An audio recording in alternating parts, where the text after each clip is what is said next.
இது ஃபர்ஸ்ட் மலேசியாவின் செய்திகள் உங்களுக்காக.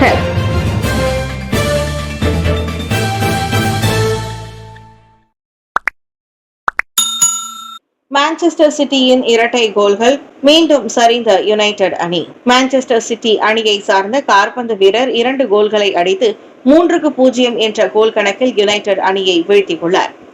பில் ஃபோர்டன் முதல் கோலை அடித்த நிலையில் மான்செஸ்டர் சிட்டி அணி வீரர் 2ஆம் பாதியில் இருமுறை பந்தை வலைக்குள் அனுப்பினர். முதன்முறையாக களமிறங்கிய வெற்றி பெற்ற அணியின் கோல் கீப்பர் ரூபென் அமோரின் ஆபத்தான அடியை தடுத்து யுனைடெட் சிட்டியின் வெற்றியை உறுதி செய்தார். யுனைடெட் சிட்டி தற்போது லிவர்பூலை விட 6 புள்ளிகளில் பின்னோக்கி உள்ளது என்றும் போட்டிக்கு முன் ரசிகர்கள் சிட்டி ஆதரவாளர்களான மறைந்த குத்துச்சண்டை நாயகன் ரிக்கி ஹாட்டனுக்கு மரியாதை செலுத்தினர் என்பதும் குறிப்பிடத்தக்கது. புதுடெல்லியில் துயரம், மருத்துவ விடுப்பு கேட்ட 10 நிமிடத்தில் உயிரிழந்த நபர். நியூடெல்லியில் காலை மணி 8:37க்கு முதுகுவலி காரணமாக வேலைக்கு வர இயலாது என்று தனது மேலாளரிடம் குறுஞ்செய்தி அனுப்பிய 40 வயது மதிக்கத்தக்க இந்திய ஆடவர் அடுத்த 10 நிமிடங்களில் திடீர் இருதய நோயால் உயிரிழந்த சம்பவம் பெரும் அதிர்ச்சியை ஏற்படுத்தியுள்ளது. 6 ஆண்டுகளாக அதே நிறுவனத்தில் பணிபுரிந்த அந்நபர் ஆரோக்கியமான வாழ்க்கை முறையை வாழ்ந்து வந்தவர் என்றும் புகை மற்றும் மதுவை முற்றிலும் தவிர்த்து வந்தவர் என்றும் அறியப்படுகின்றது. அவருக்கு மனைவியும் ஒரு சிறிய குழந்தையும் உள்ளனர் என்று உள்ளூர் ஊடகம் தெரிவித்தது. இந்நிலையில் உயிரிழந்த ஆடவரின் குறுஞ்செய்திக்கு அவரின் மேலாளர் சரி ஓய்வு எடு என்று பதிலை இறுதியாக அனுப்பினார் என்பது குறிப்பிடத்தக்கது. வலைதளத்தில் வைரலாகி வரும் இச்செய்தி இந்தியாவில் அதிகரித்து வரும் திடீர் இருதய மரணங்கள் குறித்த விவாதத்தை கிளப்பியுள்ளது. மைகா மகளிர் முன்னாள் சேவையாளர்கள் போற்றத்தக்கவர்கள், தான் ஸ்ரீ விக்னேஸ்வரன் புகழாரம். மைகா மகளிர் பிரிவின் மூத்த தலைவிகளின் சேவையும் அர்ப்பணிப்பும் போற்றத்தக்கது என அதன் தேசிய தலைவர் தான் ஸ்ரீ விக்னேஸ்வரன் புகழாரம் சூட்டியுள்ளார். கட்சியை கட்டுக்கோப்பாக வைத்திருக்க உதவியதில் அவர்களின் பங்கு அளப்பரியதாகும். அடுத்த தலைமுறைக்கு வழிவிட்டு ஒதுங்கினாலும் அவர்கள் அமைத்துக் கொடுத்த பாதை இன்றைய மகளிர் தலைவிகளுக்கும் பயனுள்ளதாக இருப்பதாக அவர் பாராட்டினார். பினாங்கு கெடா பெர்லிஸ் மாநில மாய்கா முன்னாள் மகளிர் தலைவிகள் ஒன்று கூடும் நிகழ்ச்சியில் உரையாற்றிய போது விக்னேஸ்வரன் அவ்வாறு சொன்னார். பினாங்கு சபரங்ஜயா தி லைட் ஹோட்டலில் நடைபெற்ற அந்நிகழ்வை மாய்கா மகளிர் முன்னாள் சேவையாளர்கள் செயற்குழு ஏற்பாடு செய்திருந்தது.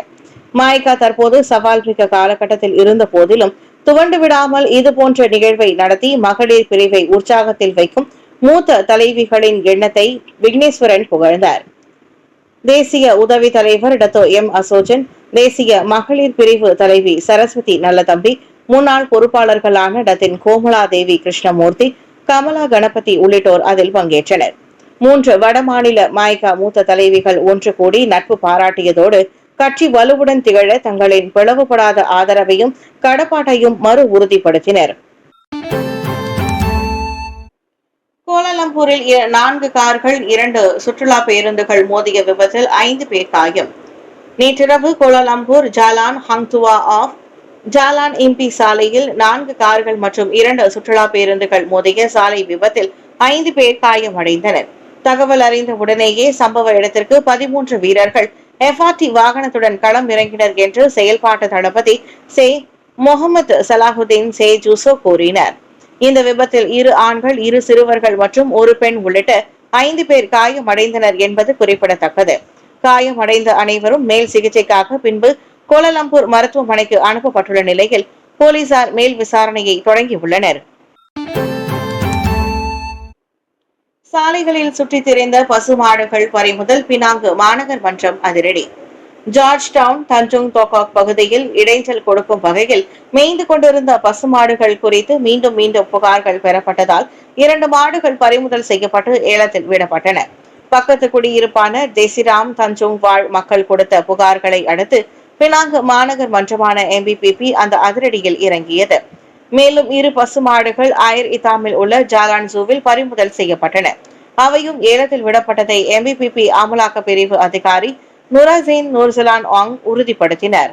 அந்த நடவடிக்கை சட்டப்பூர்வமானது, நியாயமானது மற்றும் பொது பாதுகாப்பை பாதுகாக்க அவசியமானது என்றார் அவர். சாலை பாதுகாப்பு, குடியிருப்பாளர்களுக்கு இடையூறுகள், கால்நடை தாக்குதல் சம்பவங்கள் மற்றும் பொது இடங்களில் சாணம் ஆகியவை தொடர்பான புகார்கள் வந்ததாக அவர் சொன்னார். நேற்று முன்தினம் தஞ்சோங் டொகாக்கில் உள்ள தனது கால்நடைகள் கயிறுகளால் பிணைக்கப்பட்டிருந்ததாகவும் அதிகாரிகள் கூறுவது போல் சுதந்திரமாக சுற்றி திரியவில்லை என்றும் கால்நடை உரிமையாளர் ஒருவர் முறையிட்டிருந்தார். அதற்கு செவிசாய்க்காமல் ஏலத்தை மேற்கொண்டதாக கூறி MBPPயை PRM எனப்படும் மலேசிய கட்சி சாடியிருந்தது.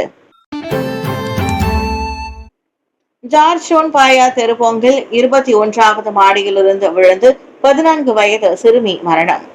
பினாங்கு ஜார்ஜோன் பாயா தெருப்போங்கில் உள்ள ஒரு அடுக்குமாடி குடியிருப்பின் 21வது மாடியிலிருந்து விழுந்து 14 வயது சிறுமி மரணமடைந்தார். நேற்றிரவு 8 மணி வாக்கில் நிகழ்ந்த அச்சம்பவத்தில் அங்காடி கடைகள் அமைந்துள்ள 6வது மாடியில் அவரின் சடலம் பொதுமக்களால் கண்டெடுக்கப்பட்டது. சம்பவ இடம் விரைந்த மருத்துவ குழு அப்பெண் இறந்துவிட்டதை உறுதிப்படுத்தியது. சவ பரிசோதனைக்காக சடலம் பினாங்கு மருத்துவமனைக்கு அனுப்பப்பட்டது. பட்டுவத்தை சேர்ந்தவரான அந்த 13 வயது பெண் தனது உறவினரை பார்ப்பதற்காக அந்த அடுக்குமாடி குடியிருப்புக்கு சென்றது தொடக்ககட்ட விசாரணையில் தெரிய வந்தது. இந்நிலையில் சம்பவத்திற்கான காரணம் விசாரிக்கப்பட்டு வருவதாக கூறிய திமோர் லாவோட் மாவட்ட போலீஸ் தற்போதைக்கு அது திடீர் மரணமாக வகைப்படுத்தப்பட்டுள்ளதாக கூறிற்று. மும்பையில் அதிர்ச்சி. இறந்தவர் என கருதப்பட்ட இளைஞன் இறுதி சடங்கில் திடீரென இரும்பினார். உடனே மருத்துவமனையில் அனுமதி. இந்தியா மும்பையில் மூளை சாவுக்கு ஆளானதாக உறுதி செய்யப்பட்ட 19 வயது வாலிபன் இறுதி சடங்கின் போது திடீரென உடல் அசைந்து இரும்பியதால் பெரும் பரபரப்பு ஏற்பட்டது. பவுலாக்கே எனும் அவ்விளைஞன் அண்மையில் சாலை விபத்தில் படுகாயம் அடைந்தார். தனியார் மருத்துவமனைக்கு அழைத்து செல்லப்பட்டு அவனது உயிரை காப்பாற்ற மருத்துவர்கள் கடுமையாக போராடினர். எனினும் இவை அனைத்தும் பலனளிக்காமல் போகவே மகன் மூளை சாவு அடைந்து விட்டதாக கூறி மருத்துவர்கள் கைவெறித்தனர். இதயம் நொறுங்கி போன குடும்பத்தார் இறந்து போனதாக கூறப்பட்ட மகனின் சடலத்தை வீட்டுக்கு கொண்டு சென்றனர். இறுதி சடங்கு தொடங்கவிருந்த போது கிடத்தி வைக்கப்பட்ட சடலம் லேசாக அசைவதும் பின்னர் இரும்பியதும் கண்டு இறப்பு வீட்டில் அனைவரும் அதிர்ச்சி அடைந்தனர். அந்த அதிர்ச்சி கலந்த சந்தோஷத்தில் இறுதி சடங்கை நிறுத்திவிட்டு உடனடியாக மகனை மேல் சிகிச்சைக்காக மருத்துவமனையில் சேர்த்தனர். லட்கே இன்னமும் கவலைக்கிடமான நிலையிலேயே இருப்பதாகவும் முழுக்க முழுக்க சுவாச கருவியின் உதவியையே நம்பி இருப்பதாகவும் தெரிவிக்கப்பட்டது. சரியான மகனை பரிசோதிக்கவில்லை என குடும்பத்தார் மருத்துவமனையை குற்றம் சாட்டிய வேளை மூளை சாவின் அர்த்தத்தை அவர்கள் தவறாக புரிந்து கொண்டிருக்கலாம் என மருத்துவமனை தரப்பு தெளிவுபடுத்தியது. கெடாவில் தான்ஸ்ரீ விக்னேஸ்வரன் கிண்ணம் தேசிய சிலம்ப போட்டியில் 300 பேர் பங்கேற்பு.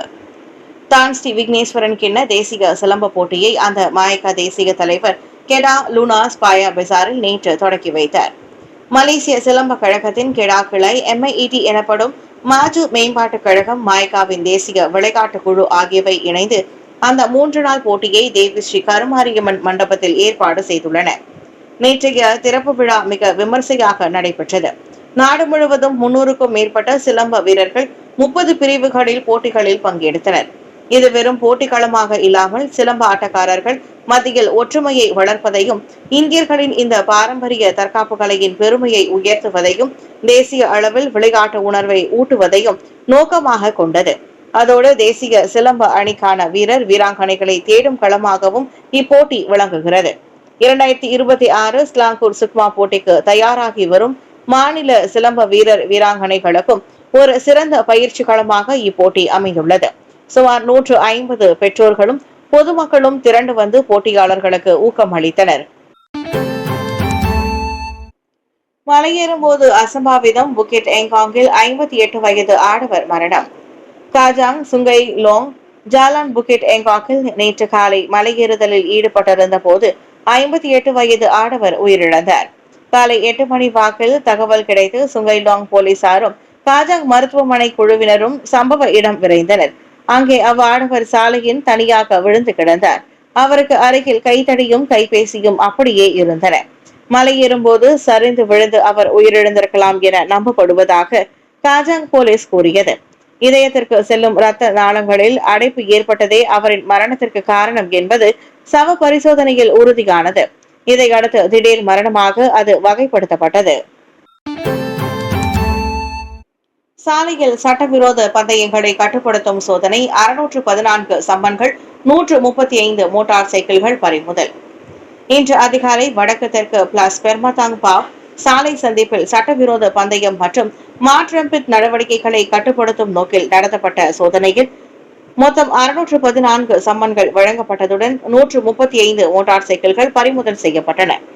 சாலை போக்குவரத்து சட்டத்தின் கீழ் கைது செய்யப்பட்ட 6 பேரில் 3 போதைப் பொருள் உட்கொண்டிருப்பது முதல்கட்ட சோதனையில் தெரிய வந்துள்ளது.